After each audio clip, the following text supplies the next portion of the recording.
Hi everyone, আশা করি তোমরা সবাই ভালো আছো, সুস্থ আছো, পজিটিভ আছো। তোমাদের আগামী দিনগুলো অত্যন্ত অত্যন্ত পজিটিভ হোক এই প্রার্থনা মহাদেবের কাছে জানিয়ে আজকের রিডিং স্টার্ট করছি। প্রথমেই বলে রাখি, রিডিংটা টাইমলেস, রিডিংটা জেনারেল কালেকটিভ রিডিং এবং রিডিংটা সমস্ত জোডিয়াক সাইনে মানুষের জন্য।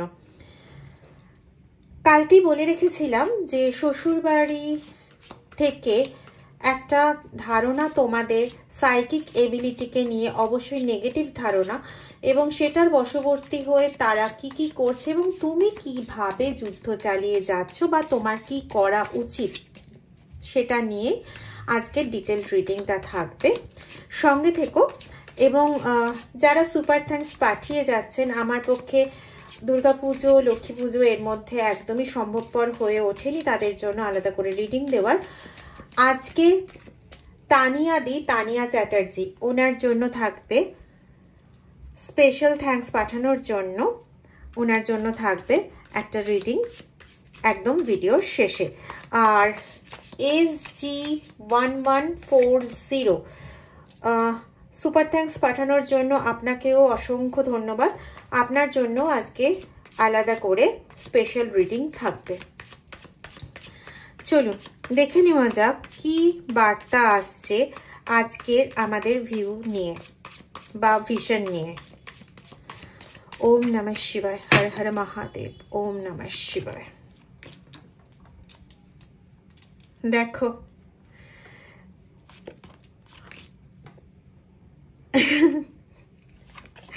আমি তোমাদের উপর হাসছি না, আমি হাসছি কার্ড দেখে। তোমরা নিজেরাও হাসবে।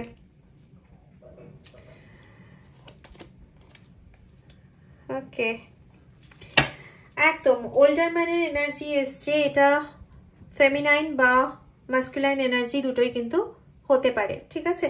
তো এখানে তোমাদের শ্বশুর শাশুড়ি এরাই ইনভলভ রয়েছে এবং এটা কিন্তু এমন নয় যে শুধুমাত্র স্ত্রীর ক্ষেত্রে বলছি, হাজব্যান্ড ওয়াইফ যে কোনো একজনের ক্ষেত্রেই বা দুজনের ক্ষেত্রে হতে পারে।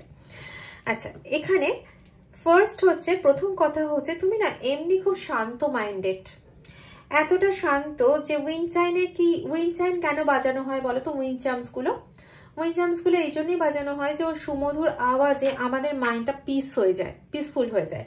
তো এখানে না তুমি নিজেই এতটা শান্ত, যেখানে তোমাকে তুলনা করা হয়েছে এই যন্ত্রটির সঙ্গে।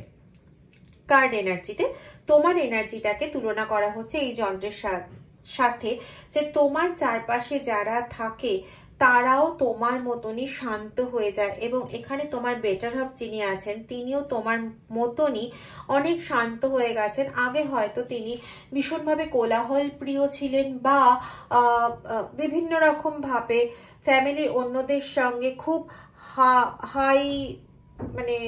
খুব হইহট্টগোল করতেন, খুব হইহট্টগোল করতেন বা প্রচন্ড, হয়তো এই ঘরে ঢুকলেন সঙ্গে সঙ্গে বাইরে বেরিয়ে গেলেন বা সারাক্ষণ একটা হই হল্লাতে রয়েছেন। কিন্তু পরবর্তীকালে তার পার্টনারের মতনই সে না অত্যন্ত শান্ত টাইপের একজন মানুষ হয়ে গেছেন।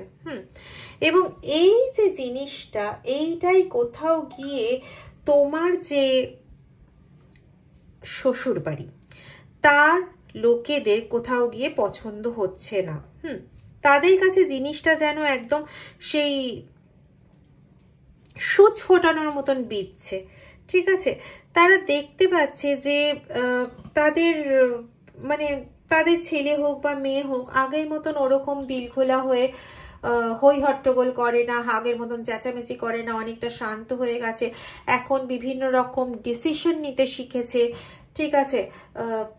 নিজের জীবনটাকে গুছিয়ে নিতে শিখেছে। আগে যেমন যে কোনো রকম সিদ্ধান্ত নেওয়ার জন্য সে তার বাবা মার ওপর ডিপেন্ড করতো, ভাই বোনের ওপর ডিপেন্ড করতো, এখন এরকম ব্যাপারটাই নেই। এখন সে নিজে অনেকটা সমঝে গেছে, পরনির্ভরশীলতা অনেকটা কেটেছে এবং সেই জায়গাটাই না তাদের যেন কোথাও মনোপুত হচ্ছে না। একটা সূচের সূচ পড়াতে গেলে যে ধৈর্যটার দরকার হয়, সেই ধৈর্য জিনিসটা কোথাও তোমার মধ্যে চলে এসছে, সেই সহনশীলতা বোধটা তোমার মধ্যে চলে এসছে। এবং এই ব্যাপারটা যেহেতু তারা ছোট থেকে দেখেছে তুমি অতটা সহনশীল নয়, তোমার অতটা ধৈর্য নেই, তোমাকে কেউ কিছু বলে দিলে তুমি সেই অনুযায়ী কাজ করে দিলে, সারাক্ষণ আনন্দ হই হুল্লোড় এই সমস্ত নিয়ে ব্যস্ত, বা তোমাকে যেভাবে চালাতে চেয়েছে সেইভাবে চালাতে পেরেছে, এখন বর্তমানে আর চালাতে পারছে না।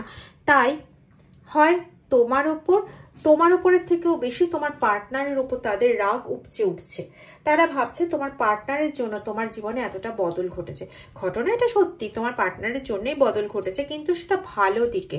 তোমার পার্টনার যথেষ্ট একজন সাইকিক পার্সন, তার সঙ্গে তার ছায়ায় থাকতে থাকতে দেখবে তুমি যদি একটা বরফের চাই, সেই মাছের জায়গায় মাছের আড়তে থাকে না বরফের চাইগুলো, তো ওই বরফের চাইয়ের পাশ দিয়ে যেতে যাবে, দেখবে তোমারও একটু ঠান্ডা পরশ লাগে। তো ওখানে তো ওইটুকুনি সময়, জাস্ট ফ্র্যাকশন অফ সেকেন্ড তুমি বরফের চাইয়ের পাশ দিয়ে বেরিয়ে গেলে, সেইটুকুনি সময়ে তুমি ঠান্ডা একটা আবহাওয়া পেলে। আর এখানে তো সেটা নয়, এখানে তুমি সারাক্ষণ সেই বরফের চাইটা পাশে রয়েছো 24 আওয়ার্স, 24x365। তো তুমি এরকম রয়েছে, তো তোমার তো এমনিতেই ওই বরফের চাইয়ের পাশে থাকতে থাকতে তোমার মধ্যে সেই শান্ত ঠান্ডা ভাবটা চলে এসছে। এবার এই জায়গাটাই না কেউ সেভাবে মেনে নিতে পারছে না। সেখানে তাদের মধ্যে একটা প্রচন্ডভাবে না একটা অ্যাংরিনেস তৈরি হচ্ছে, রাগ তৈরি হচ্ছে, বিক্ষোভ তৈরি হচ্ছে। এবং তোমার সাইকিক এবিলিটিকে তাদের একদমই পছন্দ হচ্ছে না। তোমার সাইকিক এবিলিটিকে নিয়ে তাদের মধ্যে অসংখ্য রকম সমস্যা সৃষ্টি হচ্ছে। তুমি দেখবে এটার একটা সবচেয়ে বড় প্রমাণ হচ্ছে, তুমি যখনই ঠাকুর ঘরে গিয়ে বা নিজের ঘরে বসে যখন জপ ধ্যান করছো, তখন দেখবে তোমার চারদিকে হয় তুমি লাল পিঁপড়ে পাবে, অথবা তুমি, আমি কিন্তু কালো পিঁপড়ে বলিনি, হ্যাঁ, লাল পিঁপড়ে পাবে, অথবা তুমি মাছি পাবে। এটা তোমাকে ডেফিনেট ওয়েতে বুঝিয়ে দেবে যে আজকের রিডিংটা তোমার জন্য। ওকে, তো এই যে অ্যাংরিনেসটা ওদের মনে কাজ করছে, এই অ্যাংরিনেস থেকে কোথাও গিয়ে না ওরা বিভিন্ন রকম উল্টোপাল্টা কাজ করছে, বিভিন্ন রকম ফ্যামিলি অ্যাফেয়ার্সের মধ্যে জড়িয়ে যাচ্ছে, মানে ঝগড়া ঝাঁটি ঝামেলা এই সমস্ত কিছু ক্রিয়েট করতে শুরু করছে। এবং কিছু কিছু ক্ষেত্রে এই ঝামেলাটা এত বেশি হয়ে যাচ্ছে যে একটা বড় একটা কোটর, মানে বড় একটা ঝামেলা শুরু করে দিচ্ছে তারা, ঠিক আছে। এবং সেই ঝামেলার ফলে কোথাও গিয়ে তোমাদের ফিনান্সিয়াল দিকটাও যথেষ্ট ঝরঝরে হচ্ছে, কোথাও গিয়ে তোমাদের এগেনস্টে বাইরে বিভিন্ন কিছু অ্যানাউন্সমেন্ট দেখছো। এখানে একটা বেল রয়েছে, বেলের ছবি, একটু আমায় জানাবে প্লিজ যে কার্ডগুলো ঠিকঠাক মতন ভিজুয়ালাইজ হচ্ছে কিনা, ঠিক আছে। আচ্ছা, এই বেলের ছবিতে কি বোঝায়, যে আওয়াজটা বেলে যে আওয়াজটা জেনারেট হয়, যে আওয়াজটা তৈরি হয়, সেই আওয়াজটা দেখবে অনেক দূর পর্যন্ত যায়। তো এটা দিয়ে এটা বোঝানো হচ্ছে যে তোমার এই বাড়ির লোকেরা, তারা তোমার এগেনস্টে এতটাই বেশি ব্যতিব্যস্ত হয়ে উঠেছে যে তোমার নামে বিভিন্ন কিছু উল্টো পাল্টা জিনিস বাইরে রটাতে শুরু করেছে, যেটা আদপেও তুমি নও। এবং ওদের মজা হচ্ছে শুধু এইটুকুনি যে বাইরের লোকেরা যদি ওদেরকে একটু সহানুভূতি দেয়, ওরা তাহলে বর্তে যায়। বাইরের লোকেরা যদি ওদের কথা শুনে তোমাকে দুটো একটা কথা শোনায়, তাহলে ওদের মন ভীষণ ভীষণ খুশি হয়, ঠিক আছে। এবং এখানে আগেই বলেছিলাম যে এখানে কোনো ওল্ডার পার্সনের এনার্জি রয়েছে। তো এই হতে পারে তোমার শ্বশুর মশাই বা শাশুড়ি। শ্বশুর মশাই হওয়ার চান্স ভীষণ বেশি, সেটা হচ্ছে বেশি করে পাচ্ছি হচ্ছে সেটা ছেলেদের ক্ষেত্রে, ছেলেদের এনার্জির ক্ষেত্রে তাদের শ্বশুরমশাইয়ের একটা ভালো রকম এনার্জি পাচ্ছি। হতে পারে এরকমও হতে পারে যে শ্বশুরমশাইয়ের শারীরিক প্রবলেমগুলো বা ফিনান্সিয়াল প্রবলেম তার মানে তোমার হাজবেন্ডের মধ্যে, মানে জামাইয়ের মধ্যে ট্রান্সফার হচ্ছে, বা শ্বশুরমশাইয়ের ছেলে থাকলে তার ফিনান্সিয়াল, বিশেষ করে ফিনান্সিয়াল প্রবলেম জামাইয়ের মধ্যে ট্রান্সফার হচ্ছে। হয়তো জামাইয়ের ফিনান্সিয়াল এরকম কোনো সমস্যাই ছিল না, কিন্তু সেই সমস্যাগুলো তার মধ্যে চলে আসছে, ঠিক আছে। এবং এখানে তুমি কি হচ্ছ না, সব সময় তোমাকে বিভিন্নভাবে বিভিন্ন দিকে উদ্ভ্রান্তের মতন ছুটে যেতে হচ্ছে। আজকে এই সমস্যা, সেটা থেকে কোনো মতে ছুটকারা পাওয়ার চেষ্টা করলে তো কালকেই আরেকটা সমস্যা, সেই সমস্যার মধ্যে জড়িয়ে গেলে। অথচ তোমার লাইফ কিন্তু আদপেও এরকম হওয়ার কথা ছিল না। তোমার লাইফ কিন্তু যথেষ্ট একটা প্রোটেক্টেড এরিয়ার মধ্যে থাকার কথা ছিল। এই প্রোটেকশনের এরিয়াটা কোনোভাবে কেটে দেওয়া হয়েছে। এবার সেটা কিভাবে কেটে দেওয়া হয়েছে? আমি আগেই বলেছি তুমি একজন সাইকিক পার্সন, তো তুমি শান্ত থাকতে পছন্দ করো, তোমাকে বিভিন্নভাবে উত্তক্ত করা হয়েছে। আজকে একটা সমস্যা, কালকে একটা সমস্যা, পরশু একটা সমস্যা, এই জাতীয় একটা পরিস্থিতির মধ্যে থাকলে মানুষের মন, মানুষ তো কোনো দেবতা তো নই আমরা, তো মানুষের মন স্বাভাবিকভাবেই কি হয় না, চঞ্চল হয়ে ওঠে, তাই না?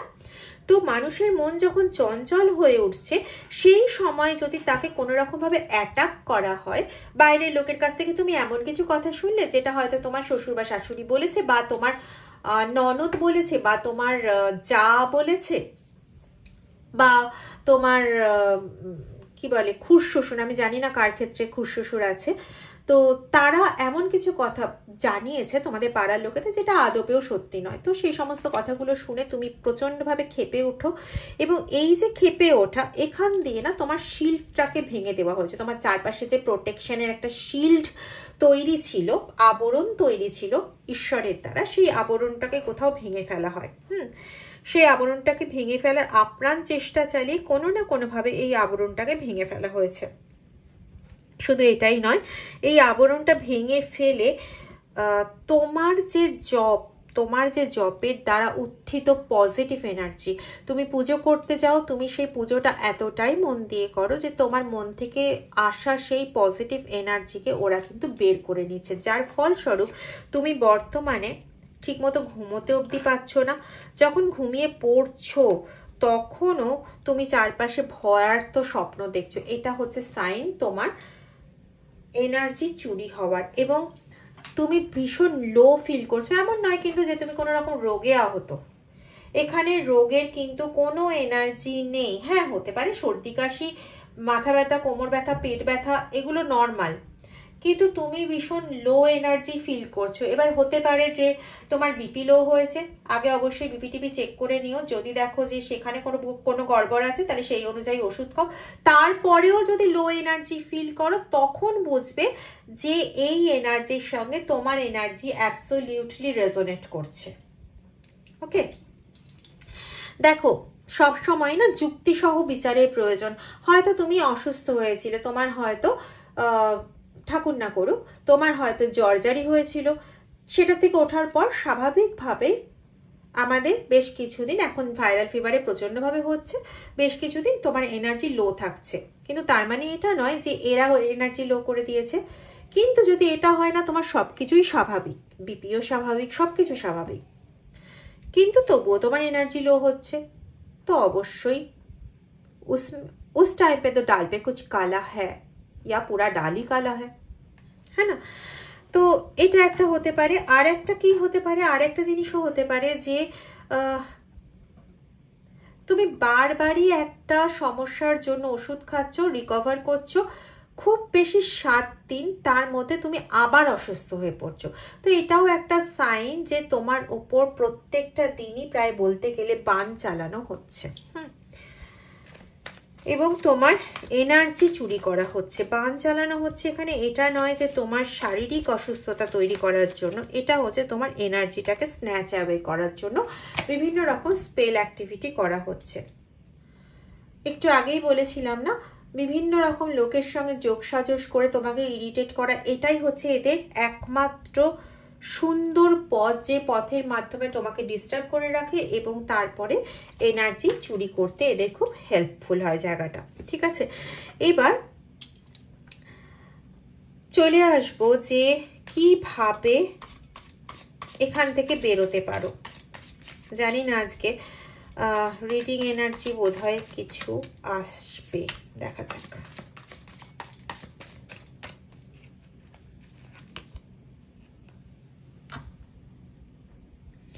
প্রথম কথা হচ্ছে তোমরা কোনো রকম রিস্ক নেবে না কোনো কিছু করার জন্য। যদি দেখো যে প্রচণ্ড উত্তক্ত হয়ে উঠেছে, তোমার মনে হচ্ছে না এটা লাস্ট টাইম, এবার যুদ্ধ করতেই হবে।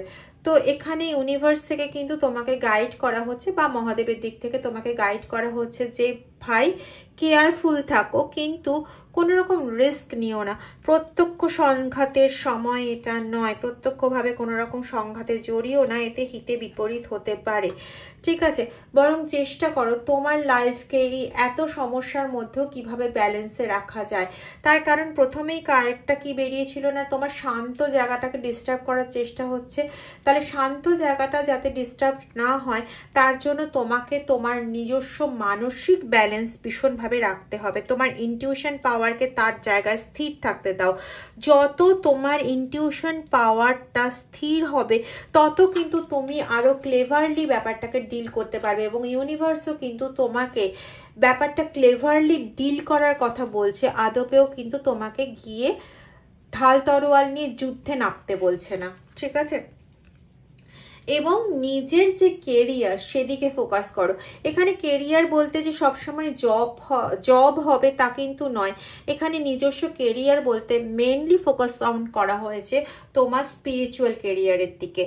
বিকজ আগেই বলা হয়েছে যে তুমি একজন সাইকিক পার্সন, তুমি ছোট থেকেই পুজো টুজোর মধ্যে খুব ভালো পরিমাণে থাকো, এবং তোমার পরিবারেও কিন্তু এই মানে তোমার পরিবারের লোকেরা হয়তো এইভাবে সাইকিক পার্সন না, হয়তো তোমার মা খুব সাইকিক পার্সন হতে পারে, মা বা পিসি, এরকম একটা এনার্জি আমি পাচ্ছি। কিন্তু মা না হয়েও এটা কিন্তু তোমার ঠাকুমা এবং পিসিও হতে পারে।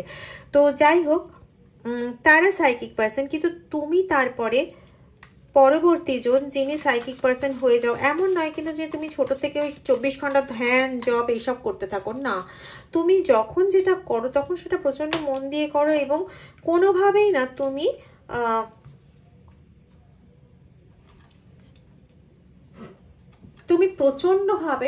প্রচন্ড পারদর্শিতার সঙ্গে না চিন্তা ভাবনাগুলোকে করতে পারো। মানে পরশু কি ঘটবে সেটা যেন তোমার সামনে না একদম স্পষ্ট একটা রাস্তা তৈরি করে দিয়ে যায়, যে পরশু দিন এই ঘটতে পারে, বা আজকে এমন কিছু একটা ঘটনা ঘটলো যেটার উপর বেস করে না তুমি বলে দিতে পারো যে আগামী 15 দিনের মধ্যে এই ঘটবে। এই এবিলিটিটা তোমার আগে প্রচন্ড বেশি ছিল, এখন যেহেতু তোমার এনার্জি চুরি হচ্ছে যার জন্য কিন্তু তুমি এই জায়গাটাতে অনেকটা বেশি ডাউন হয়ে গেছো।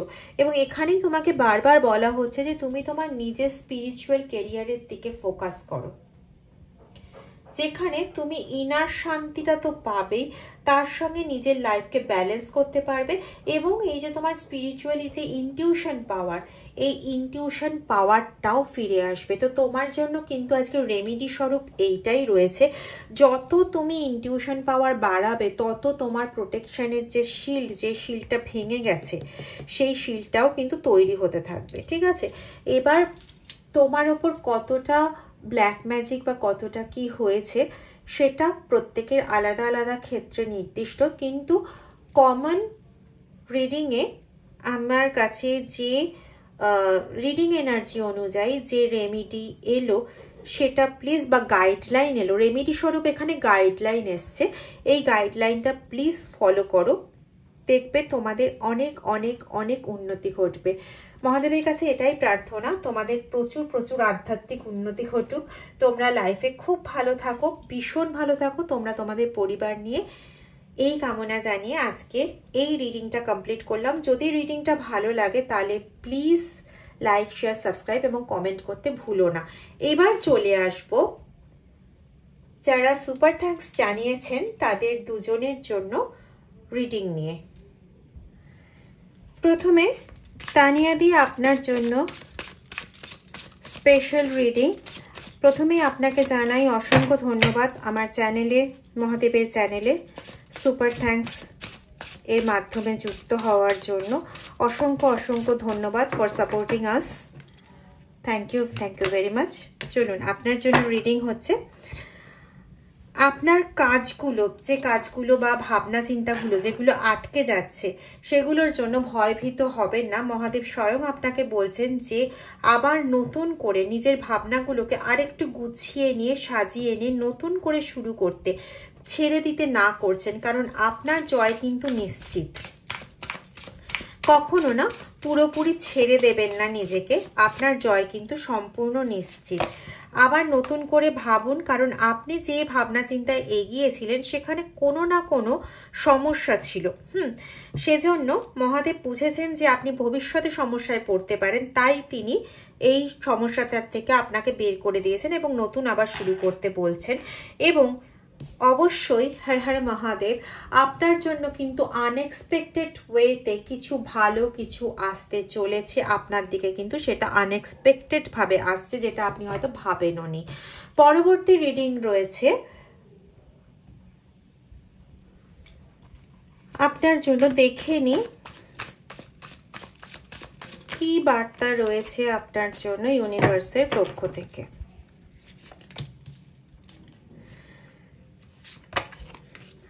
আপনার যে চিন্তা ভাবনা বা আপনার যে কার্য করার জন্য যে অ্যাকশনটা, সেখান থেকে কোনো রকম ভুল হলে, কোনো কিছু হলে আপনি যথেষ্টভাবে শিক্ষা নিয়ে থাকেন, তো সেই এবিলিটিটাকে আরও কোথাও বাড়াতে বলা হচ্ছে।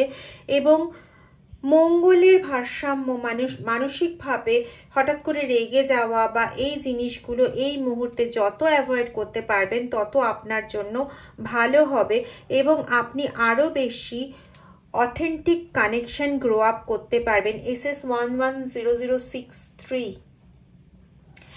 তো আপনার প্রকৃত নাম তো আমার জানা নেই, কিন্তু আপনি নিজের অথেন্টিক কানেকশন বিল্ড আপ করতে পারবেন যদি আপনি আপনার কাজের যা সমস্ত, যেখানে আপনার মনে হচ্ছে যে খুঁত হয়েছে, সেগুলোকে একটু ভালোভাবে অ্যানালিসিস করুন এবং আপনি অবশ্যই ডিভাইন গাইডেন্স পাবেন। সো আপনি নিজের ইনটিউশন পাওয়ারটাকে বাড়িয়ে তুলুন by meditation, by build upping the authentic connection.